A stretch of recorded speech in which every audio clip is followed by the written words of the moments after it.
What's up, agents, and welcome back to another Division video where it's Friday and we've got a little bit of news to talk about, mainly regarding the new season that is hopefully coming in the next couple of weeks. But with all that said, don't forget to like, share, comment and subscribe. Let's get straight into it with the Year 7 Season 3 PTS developer notes. Now, my feedback in general was that everything was just too weak. That was kind of the general consensus around most of the feedback that I saw, like I said, including my own. And considering we're going to come out of a season where we have felt incredibly powerful, I really did feel like it just needed a bit of a buff. So with all that said, let's see what they've said. So the Division mutiny is right around the corner. Blah de blah de blah. Feedback, all good. They've listened. Let's see what it is that they've done. So NPC companions and modifiers. Now, I felt like this system was going to end up being one that I just kind of played for a little bit, completed the journey and then turned off. I didn't really feel like the companion brought much to the party apart from a free revive.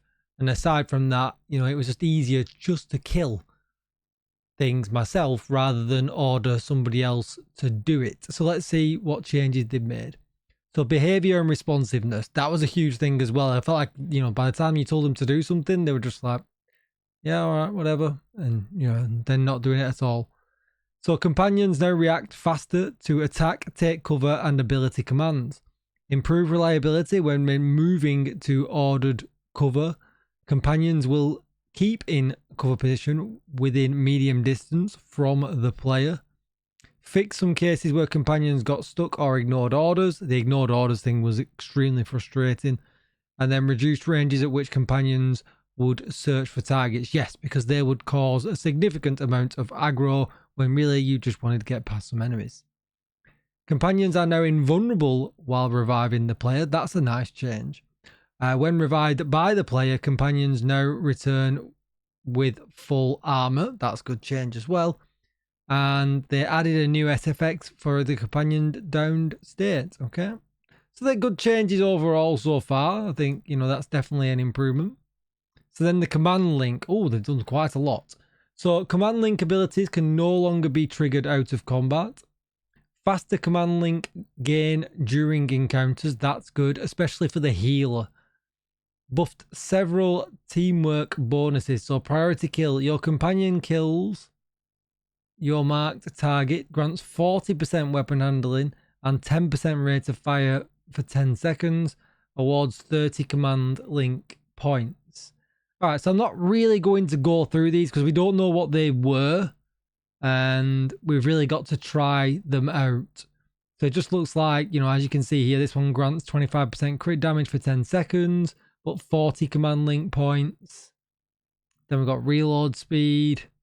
So generally it looks like all the weapon damage ones, again, 15% weapon damage. There is a 35% bonus armor one. But it does look like, yeah, so your companion kills an enemy on their own. That awards 15 command link points if I remember right. I don't think he got anything. So all command link buffs have stacking duration. So yeah, okay. So that looks like a buff for them across the board. But again, this is something we're really going to have to play to understand if we feel like these buffs are actually significant or not. But now there's some passive recruit bonuses. While the global modifier is active, recruited companions now grant passive bonuses, even when no companion is spawned. Okay. So assault recruits plus 1.5% weapon damage each, up to 15%.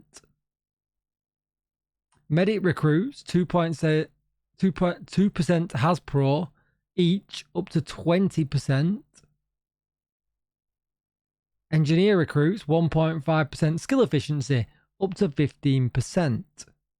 So I'm a little bit confused by this, and maybe if you know or understand it better than I do, let me know in the comments down below as always. But how do you get up to 15%? Because we can't have 4 companions in a group. So while the global modifier is active, recruited companions now grant passive bonuses, even when no companion is spawned. So we can't stack the same companion. We only get one of each.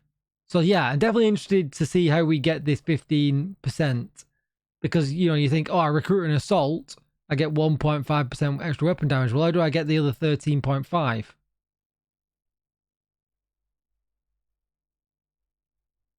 So maybe there's some, you know, condition to how that passive grants 15%. But yeah, we'll have to see what that's like when it comes around. So then the active abilities. So the assault spearhead. So the RPG that never really went off. So the RPG fires more responsibly. That's good. And accurately. Increased blast radius for upgraded levels. Now grants damage to target out of cover buff for the team. Oof. By how much? This is good. This is good. Actual team buffs as well, rather than just NPC buffs. The engineer will now reliably place the turret. The turret no longer prioritizes weak points and engages any enemy in range. This is great. Turret now fires reliably and acquires targets faster. This is great also, because I felt like it was just like a spray and pray kind of scenario. They've increased the range. Now grants skill damage buff to team for the duration of the ability. Alright, so that's interesting. That is interesting. And then the medic support station healing efficiency is increased. Good. Medic now reliably deploys the station close to the current player position. Good. Now grants armor on kill buff to the team. That's interesting. So it was a bit of a slow burner. I didn't really feel like it did much. But essentially now it's obviously had its healing increased and you're getting armor on kill. You're probably going to heal yourself fairly quickly. The duration seemed pretty short, but I guess we'll just see how that plays out now that it's had that significant buff. They buffed a bunch of passive modifiers, which they've not told us what, and they've updated the tooltips. The jammer enemies now properly display subtle yellow VFX, reduced jammer EMP radius. Okay. They've reduced the chatter of the companion. Thank you. Thank you. Added overhead distance indicator for the active companion. Companions now support legendary difficulty. Alright, so that is good, but I found like on heroic, they got pretty beat up. So how are they going to be on... Does this mean they've added them and give them a level of support to be able to survive in legendary? So definitely interested to see how that plays out. So, oh, there's gear as well. So hang on, let's read what they said about those changes. The companions feature is a challenging addition to our existing tech, and we anticipated feedback on its usability. So they're alright, so they totally anticipated us being a little bit upset with how delayed sometimes things were and things like that. So, okay, that's good. With the feedback received, the team made heavy modifications in crucial areas, leading to a better and more responsive experience. The companions were designed to provide an extra support for our agents, so our main emphasis was on making the mechanic more... Oh, wow, okay. Why just the mechanic? Initiative... okay. I'm a bit surprised about that, to be perfectly honest. So, anyway, so they wanted to make the mechanic more intuitive and helpful, while increasing rewards for players who take on the role of true squad leaders. We expect more feedback from the community now that it will be available to all players, and we are looking forward to improving it for the future iterations. Alright, so that is pretty interesting. So that means that this is likely not just a one-off due to the probably sheer amount of work that they put into it. But yeah, okay. Let's just hopefully let's move on.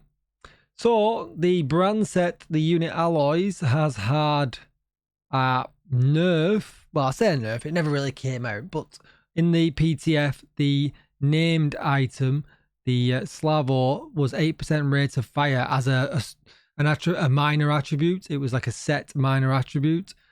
So that's been reduced by 3% to 5%. Obviously, Unit Alloys has a rate of fire bonus of 5% already, meaning that rather than 13, a 2-piece bonus now would be 10.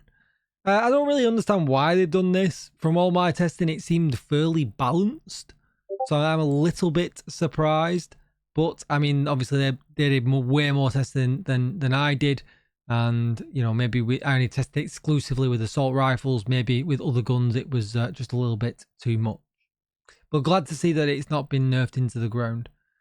Essentially, though, I don't think I will use this, not for an assault rifle build anyway. I'll most likely use one piece, likely the chest piece, with the overdogs, because the overdogs are so good. Concentrated Company was terrible, but let's see what they've done. So 4-piece, stack of 3% weapon damage. No, it's a stack of 3% weapon damage still, but also 2% critical hit damage. All right, okay, so they buffed the damage there. 4-piece, the max stack that can be placed has gone from 3 up to 4. And with the chest, it was 3 to 5, now 4 to 8. So that probably is a significant buff without looking at it and without doing the maths. That sounds like a significant buff. What I am worried about though is the rate in which we can stack these stacks still. The decay was great, it felt brilliant, but getting the actual stacks going felt pretty horrible. So definitely interested to see how that plays out, but it does feel like, or sound like, it's had a significant buff in damage. We'll have to definitely check that out. The beacon was incredibly underpowered as well, because running just a regular chest for everyone in the squad, you overpowered it quite significantly. The only nice thing about it was that it did give a buff in a lot of different areas, but it did really feel like to me that it would be much nicer if it had one of each core attribute, much like the Memento or the Ninja Bike. But let's see what they've done. They've upped the crit damage from 20 to 30. Okay. Skill efficiency from 10 to 15.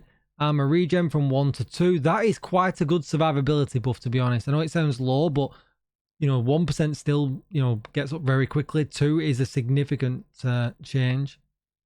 Skill crit damage from 10 to 15. Skill efficiency from 5% to 7.5%.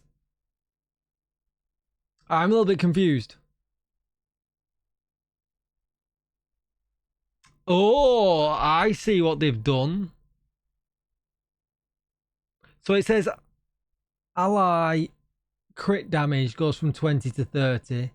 Ally skill efficiency goes from 10 to 15. Ally armor regen from 1 to 2. Skill crit damage from 10 to 15. Skill crit efficiency from 5 to 7.5. Skill armor regen from 0.5 to 1. The PvP version of this talent will not have any of the buffs mentioned above, meaning it's absolutely useless. But what I'm a little bit confused about is that it says skill efficiency when we've got skill efficiency already here. So I'm a little bit confused about this. But thank God I made a video on it. So we can see here the critical hit damage has effectively been moved up. Ah, I see what's going on. I see what's going on. Now I remember how it works. So the critical hit damage has been moved from 20 to 30. Then the skill efficiency has been moved from 10 to 15. The armor regen is, but that's all when you've got an ally within 10 meters of you. That's why it says ally. Then the brain, the old grey matter has moved on. And then obviously it's a different set of buffs. Yes, with the ones with a skill, which are slightly lower. All right, so that makes a lot of sense now. Perfect. Thank you, past DJ Tickle, for reminding me how that works. So we'll check that out. I'm not so sure that for generally for all red builds if this is going to make much of a difference, but it definitely has increased the survivability, and hopefully it has taken it far enough. Then we've got PvP override for the immobilized talent to 10%, and then the dev notes. The balance changes applied to the gear after the PTS feedback aim to slightly reduce the overall power of the unit alloys brand set and to buff the concentrated company gear set to make it more appealing. We also recognise that the exotic gear needs to feel special to justify its slot, so we increase the power of the beacon exotic chest to encourage more players to try and build around it. While the team is working on a large-scale balance pass for PvP, that's the first we've heard about that, a large scale, so that's great. We focused on avoiding additional disruption to that environment with the new season additions for now. So yeah, that is pretty good. I am a little bit disappointed about the unit alloys. Nothing in here about the sheriff shotgun. I was kind of hoping something to do with the reload would happen with that, but I've obviously got a little while before that comes out. Maybe we'll get something in the future, but that's not it for this week. Just before I go, remember the new stack shotguns coming out, the stat broker. It's out now. I've done a whole bit of a video on it with some stats and everything like that to say, is it really as good as what it sounds? Because don't forget, although it does stack quicker, it does have a reduced damage on it. The base damage is actually reduced in comparison to other ACS 12s. So I'll get that out a little bit later on. It's a little bit more of a detail. Just two other very quick little bits of news. Just posted 15 minutes ago. A new tradition begins, Survive Fest. Inspired by the community, built for survivors. Play Survival, which is the Division 1 survival, as you can see here. Division X Division 2. Starting in December. Do you have what it takes? So play Survival, share feedback to shape what's next. And catch Magnus, the creative director of the Division 2 Survivors, streaming live. Everyone who logs in during Survive Fest will get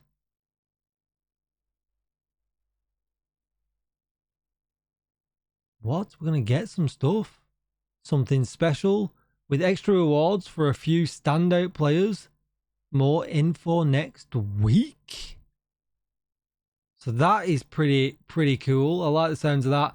And Resurgence has given away a whole bunch of free in-game credits if you're playing the Resurgence as well for Black Friday as part of the test. But with all that said, don't forget to like, share, comment and subscribe. As always, thank you for watching and I will see you in the next one. Bye bye.